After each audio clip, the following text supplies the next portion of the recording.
What's up, y'all? It's your boy JB, aka Spoken. And yeah, I'm over here chiefing, chilling, vibing, relaxing. No, chilling with the fam, making it do what it do.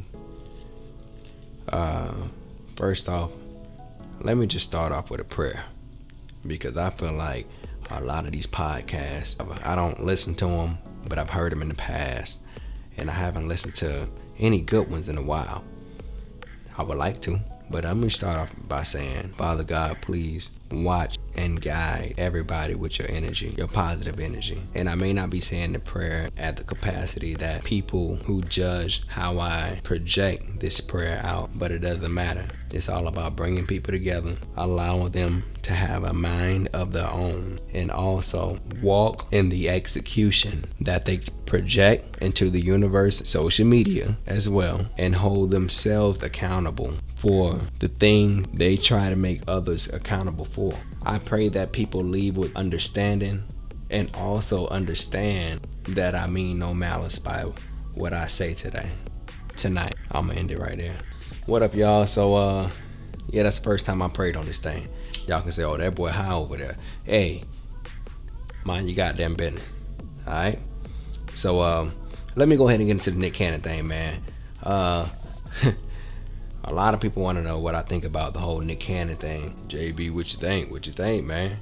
The name of this podcast is called The Challenges of Being Young, Black, and Poppin' in Hollywood. The Challenges of Being Young, Black, and Poppin' in Hollywood. Now, everybody knows what's been going on with Nick Cannon. Nick Cannon is obviously trending in the world, and we all know why. He has a podcast called Cannon's Class that he hosts on his YouTube channel. And first off, I just want to say this. I had a negative experience on the Wild 'N Out show, but I don't have a negative experience with Nick. Just to be clear, okay? I had a negative experience on the show, but I don't have a negative experience with Nick personally. So let me just get that out of the way before people start taking things and start running it out of proportion.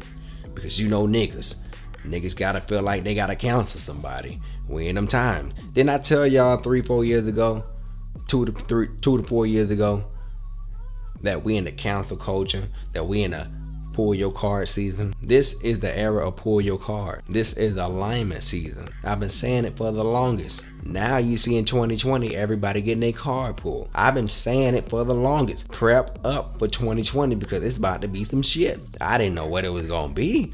Well, all I knew was that people was gonna get their card pulled. And one of those people that got their card pulled this year was myself.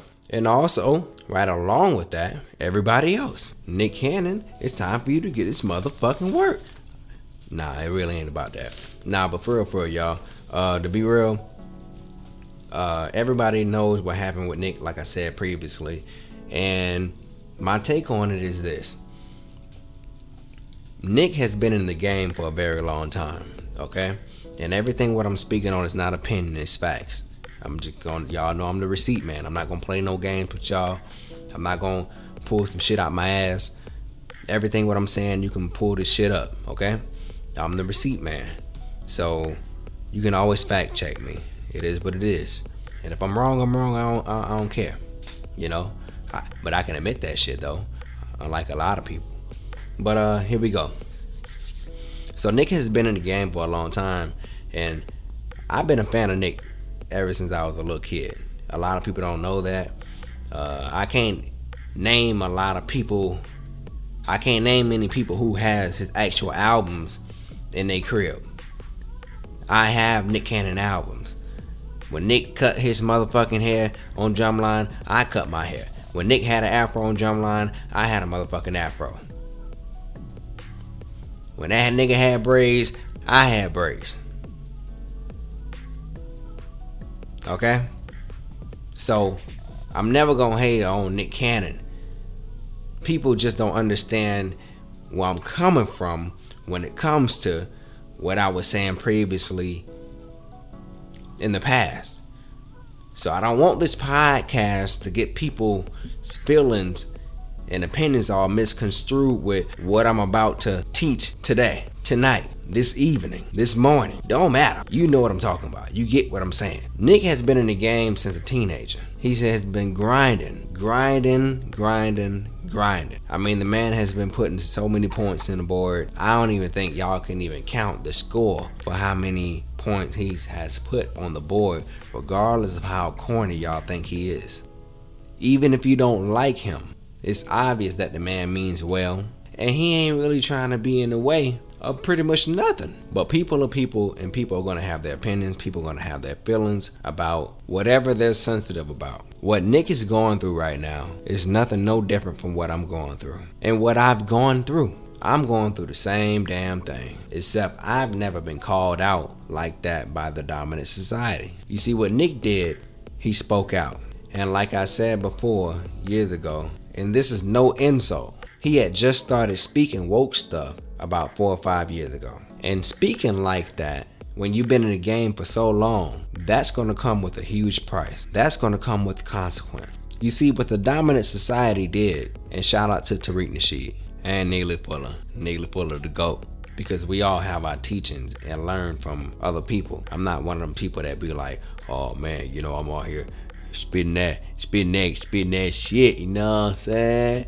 You know, we learn from everybody. I learned from Dave Chappelle, learned from Chris Rock, learned from Bernie Mac, I learned from Tariq Nasheed, I learned from TD Jakes, the Nation of Islam, shout out to Elijah Muhammad, Louis Farrakhan, but I'm still me. I still got a mind of my motherfucking own. A lot of y'all have a problem with that, having a mind of your mother effing own. I've seen a lot of people say, so who gonna pick up Wild or not? It need to be picked up by somebody. Somebody gotta do something. Nick need to create his own network. Nick has been in the game for over 20 years. You don't think he has been trying to create his own network? That's why he has Incredible. That's why he funded, in the beginning, the creation of Wild 'N Out. Now, being a businessman and a boss, I can't totally speak on his contractual agreements with Viacom or whoever. This is where people get shit fucked up. When you're on this podcast shit, this shit for real. Everything is recorded. So you have to be mindful of what you speak on when you're reporting stuff. Alright? So I take my time. The thing about the Wild 'N Out thing, man, Nick has now entered the blackball zone. And a lot of people said that I've been blackballed over the years. Nick came in the game, young, black and poppin' in Hollywood. Had his own show, Nick Cannon Show, way back. Y'all remember that? 90s babies and the late 80s babies know what I'm talking about. But he wasn't that guy who spoke truth to power at the time. He came in the game trying to make a name for himself, just like we all do. But he played the game backwards because he didn't come in the game that way. When you come into the game that way, you won't get your card pulled that way. You won't get your card pulled like that. Don't get it twisted. Anybody can get their card pulled. But let's be real. Let's keep it 100 here. This ain't no insult, no nothing. Let's just keep it clean cut for real. 100. He was considered the token Negro. Hell, they tried to make me the token Negro. They found out real quick I wasn't with it. Nick has broken bread with Jewish people, millions of dollars too. Millions. He spoke on his platform, Cannon's Class, with Professor Griff, and they let him go. He had been with Viacom for over 20 years, since he was 17 years old. Correct me if I'm wrong. Like he stated in his statement, I was a member of the Viacom family. You don't call nobody family, especially white folks, unless you breaking serious bread with them. For real. And he was considered the token Negro to them. That's not up for black people to discuss. They chose him. There's not too many black people, black men, that get a chance to sit in the type of seat that Nick Cannon sat in with Viacom. This is what made him a very wealthy man. This is how he pulled up on Mariah Carey. Pull up on that pussy with that network money. You can't just be no 28-year-old young nigga out here pulling up on Mariah Carey with a couple mil. When you see Nick Cannon, you see Nick Jr. When you see Nick Cannon, you think Nick Jr. Nickelodeon. That's what should come across your mind. Hell, Viacom on BET, MTV, VH1, a lot of other stuff I can't name right now. I'm not finna get too far into it, but correct me if I'm wrong. Everybody in the world know kids, pets, women, and babies, and sex at the end, no funny shit, are the top sellers in the world. This man had a huge hand in Viacom, and this is how he was able to thrive basically all his career. And he was speaking some little woke stuff in his stand-up back in the day, past 5 years, like 6 or 7 years ago. But he really got on his woke stuff like 4 or 5 years ago, and that is when it started to come across the radar of the dominant society, white folks, and they like, all right, man, we gonna keep our eye on Nick Cannon. We gonna keep our eye on him. That's what they do. You done broke all kind of money with them, they gonna keep their eye on you the whole time. It wasn't just that episode that made them think and come to the conclusion that, oh yeah, we're gonna get rid of Nick Cannon right now. No, they've been watching that man's show for the longest. They've been watching him for the longest. They've been waiting for the time that was right to hit the button, and that's what it was.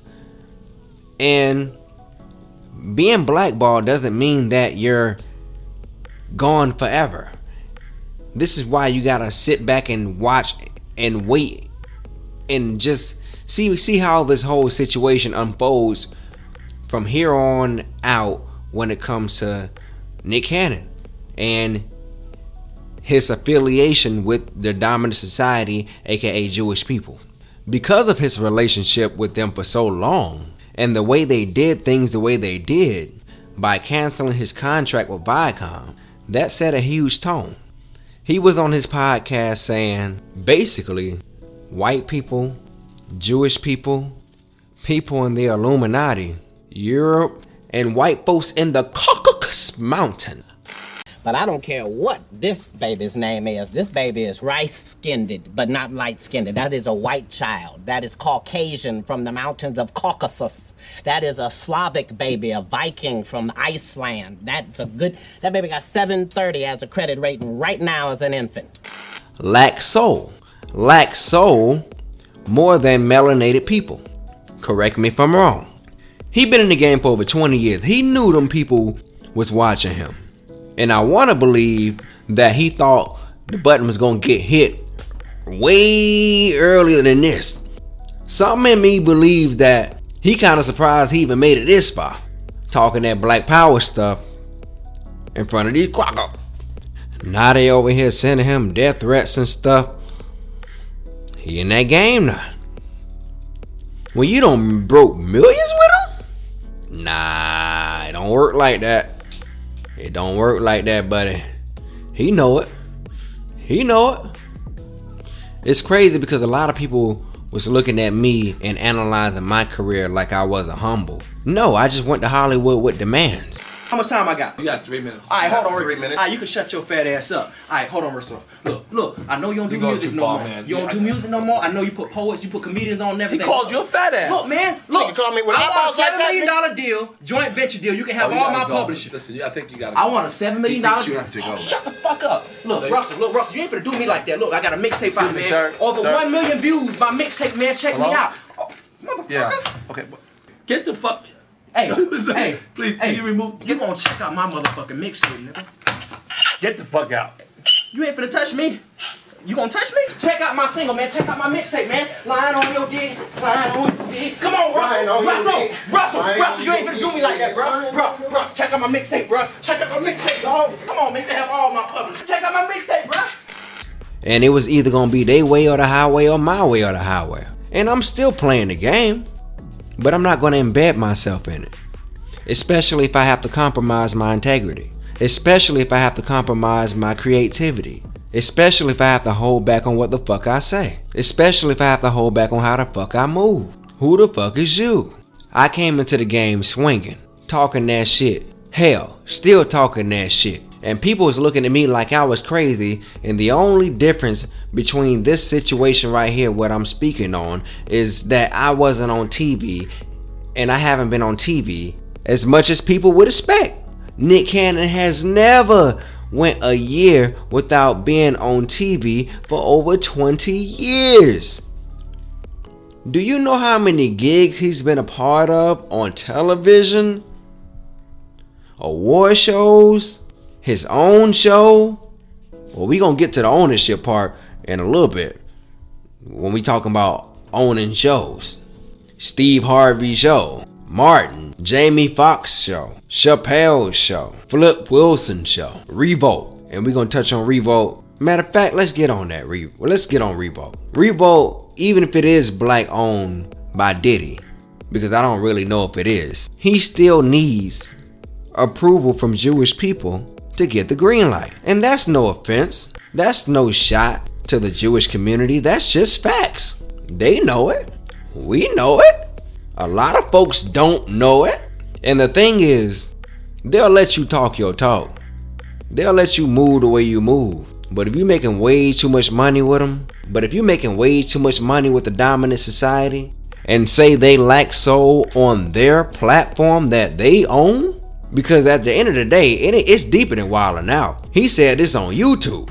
He said this on YouTube, which means that, yeah, it's your tube, but you don't own YouTube. Who owns YouTube? I'm gonna leave it blank. I went back on his YouTube channel, and that interview with Professor Griff is gone. I said, damn. Shit. They done snatched that motherfucker. Because when you speak on their name like that, especially when it's their platform, they gonna make an example out of you, especially when you have the pull the way you do. Nick Cannon possesses a lot of pull. Nick Cannon is very influential, whether you want to buy into it or not. He literally sat at the table of Viacom. You got to come in the game already on that. Shout out to Ice Cube. He gets a lot of credit, but people really got to look into what Ice Cube doing. Ice Cube came in on this NWA shit, fuck the police, nigga. Had the Nation of Islam with him, holding down power to the people. He was on Higher Learning, talking about 400 years of captivity, oppression. He was on that. Then towards the middle, and where he's at now, I don't want to say the end, but where he stands now, he got to a place where, yeah, he's still O'Shea, gonna hold it down, all for the people, all for black folks. But it's clear as day that he's been getting his money and stacking his bread since he's been in the movies. Ice Cube was like, shit, man, I done did Anaconda and all that junk, man. I might as well calm it down a little bit, fall back. I'm still me. I still love my peoples. I'm still gonna holler at cats in the cut, but I'm finna get my money and take care of my family and start my own basketball league, the Big Three. Look at the receipts. Ice Cube, founder, the co-founder, or the other founder, whatever you want to call him, Jewish man, Jeff Quasinix. If I'm saying his name right, correct me if I'm wrong. Jewish. I ain't saying nothing, just facts. So even if you own it, or you found it, you need them to put your ass on TV. And you're gonna have to stay in consistent communication. He has now rubbed them the wrong way. We gonna sit back and see just how blackballed he is. Just to what degree of blackballed that he is. This is all a new territory for him. And have y'all noticed that over the years, Hollywood has let a lot of black women in Hollywood in high positions, such as high writing positions and producers and stuff like that. Have y'all noticed that? The Shonda Rhimes, the Issa Raes, and there's a lot of them that I'm missing, but I know they're out there. And there's nothing against black women. I'm not saying anything against black women. Please don't go there. But I'm trying to make a point. Where the black men at now? I mean, you know, you don't really hear about it anymore now, right? And I'm assuming it's because the dominant society is tired of dealing with black men, especially if they're not homosexual or soft like Terry Crews, because they just don't want to deal with you. You might flip on them. This is what Nick did. He flipped on them. He know it. We know it. You can't be a token nigga and try to play Malcolm X at the same goddamn time. You gotta pick a side. It's only so long you gonna ride that train until either you eject yourself and dismiss yourself like Dave Chappelle did, like I did, like Monique did. This is Monique, man. Baby, he be saying it like I'm a problem. Oh, you have been a problem. Started getting labeled as difficult. Yes, we got labeled as difficult because I said one word, and that was no. Y'all knew I was not wrong. Each one of you said to me, Monique, you're not wrong. And when I heard you go on the air and you said, my sister done burnt too many bridges, and there's nothing I can do for her now. When you tell the truth, you have to deal with the repercussions of the truth. We black out here. We can't come out here and do it any kind of way we want to. This the money game. This ain't the black man's game. This ain't the white man's game. Before the money game, it's called the integrity game. And we've lost the integrity worrying about the money. But Mo, and wait a minute. If I crumble, my children crumble, my grandchildren crumble. I cannot, for the sake of my integrity. About 10 million. 10 million? For 4 million, I'll be all the motherfucking monkey you can stand. Black people will be so embarrassed by my motherfucking performance. Big lip, son of a bitch.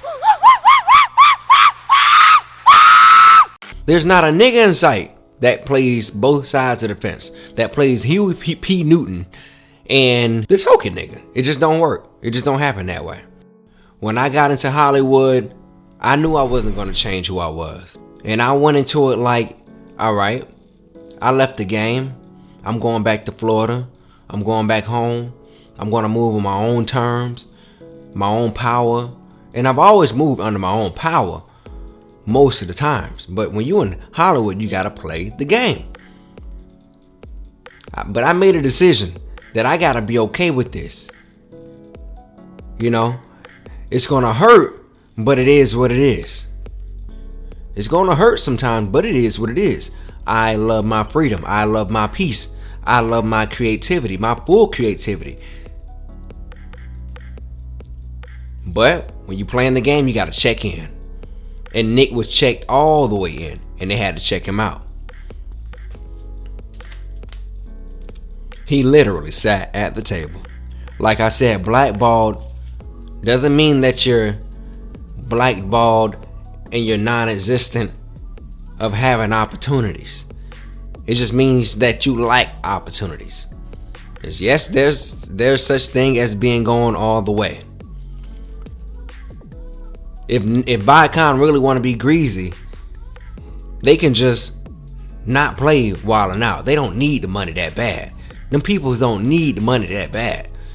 They can just wait until Nick Cannon die and then play it and make the most money. You're worth more dead than alive, nigga. That's just how it works. Look at Prince. Look at Michael Jackson. Look at Whitney Houston. Hell, look at any of them. I just named a few.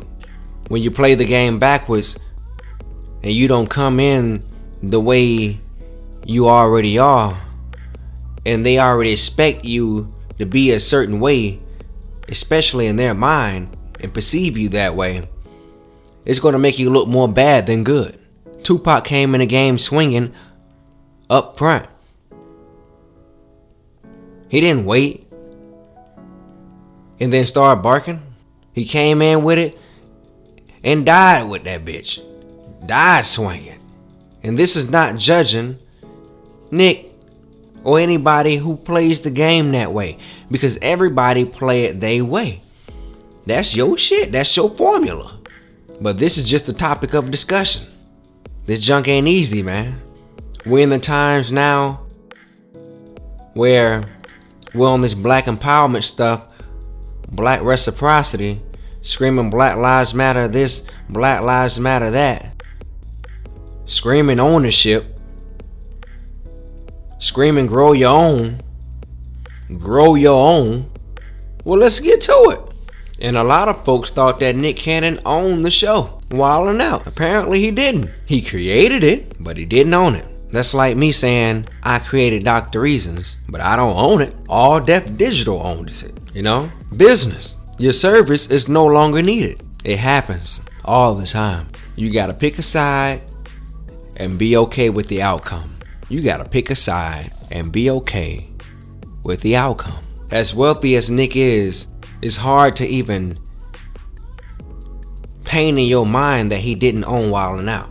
As boss as he is, it's hard for black people to own anything that touches television. This is what Ice Cube and Magic Johnson is trying to do, trying to own their own black-owned network. But it ain't that easy. The game ain't set up that way. You still gotta go through different layers and different levels to get there, to get to that spot. You have to damn near set yourself on fire. Shit, you have to set yourself on fire. The Jewish community is on cold right now against Nick Cannon. Even if a certain individual likes him, they still gotta stick on code when it comes to showing this nigga who's in charge. Point blank period. Black people, we could all be working together, but we too busy trying to compete against each other. And competition is healthy, but it gets to a point where it's like, come on now. Let's evolve together. Let's spread this. Let's get some shit popping. Let's really make some moves as black people. And the crazy part is, Nick demanded ownership of Wildin' Out and called out Viacom's racism.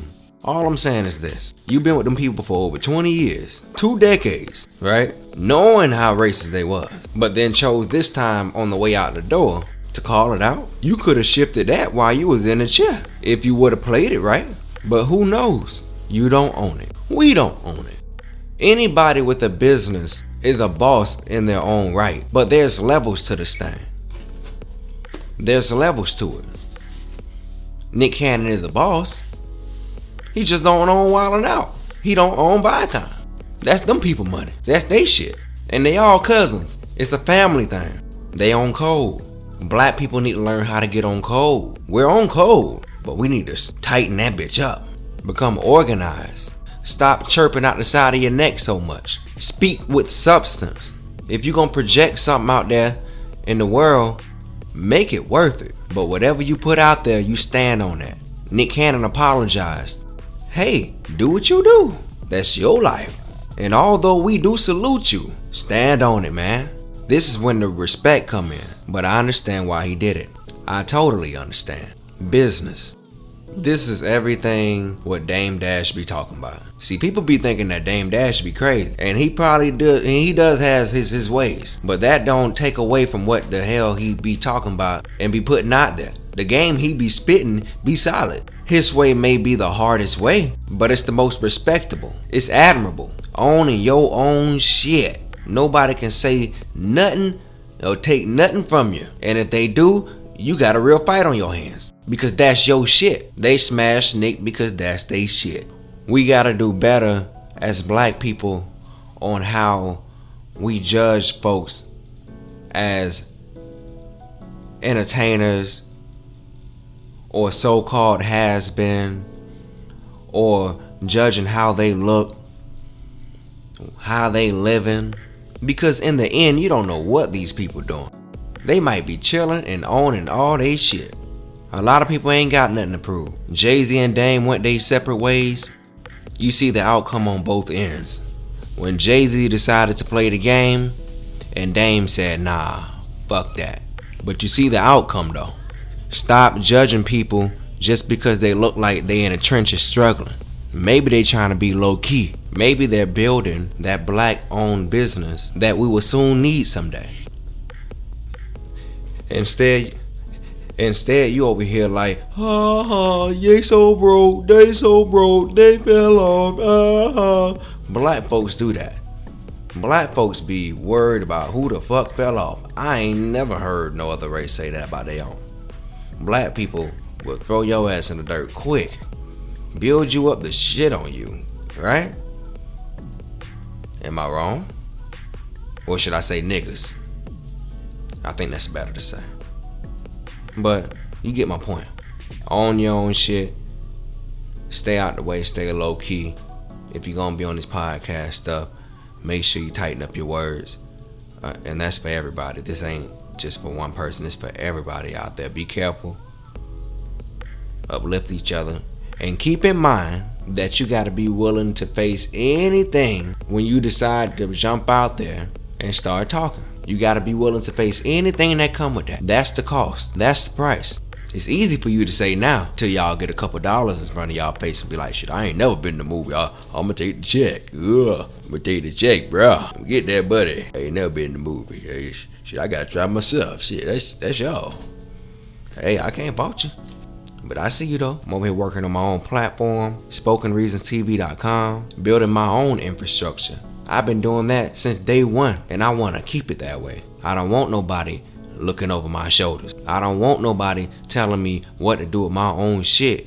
So when you out here in front of these folks, hanging around them trying to get on, understand what you giving up. Understand what you sacrificing. This thing is give and take. A lot of stuff ain't fair in life, but you got to find that route, your niche on how to change the game. Think of ownership like you discovering oil in your backyard. You discovering a diamond in your backyard. You discovering gold in your backyard. If them folks find out you got that shit in your backyard, they coming to see about you. Hey, we'd like to get that off of you. I'm Billy Millevistisberg. You can get the spotlight. Oh yeah, you gonna get the spotlight. But when you start spitting truth to power and don't package it up right, there goes the green light. It's gone. Terminated. Now you're gonna have to swim on your own. So Nick could be blackballed heavily by this. Could. We'll see. But this is for everybody. Black folk. Listen, I understand there's a lot of content creators out here right now. A lot of entertainers trying to get on. Hell, out here doing it right now. If you're a content creator, if you're an entertainer right now, and you doing it right now, you already in the game.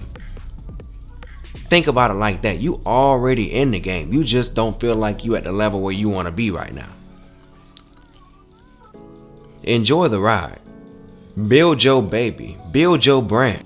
Build it up so high that you have a demand that people want. And it's okay if people of all races and all over the world want to check your shit out. That's what you want, right? But play the game smart. Give and take. Would you want somebody to run up in your house that you don't know, that you didn't grow up with, that you don't eat with, that you never went to the same schools with, never ain't familiar with, and give them a percentage of your brand that you created? Especially when it's a whole entity? Nah, that's how they move. That's how they move, bro. But it's your boy JB, aka Spoken, man. I'm out. I ain't gonna go too much into it, man. It was good chopping up with y'all, giving y'all what I thought. Hey, man, much love to everybody. I pray for y'all. Love y'all. And I'm out. Till next time, take care of yourself and each other.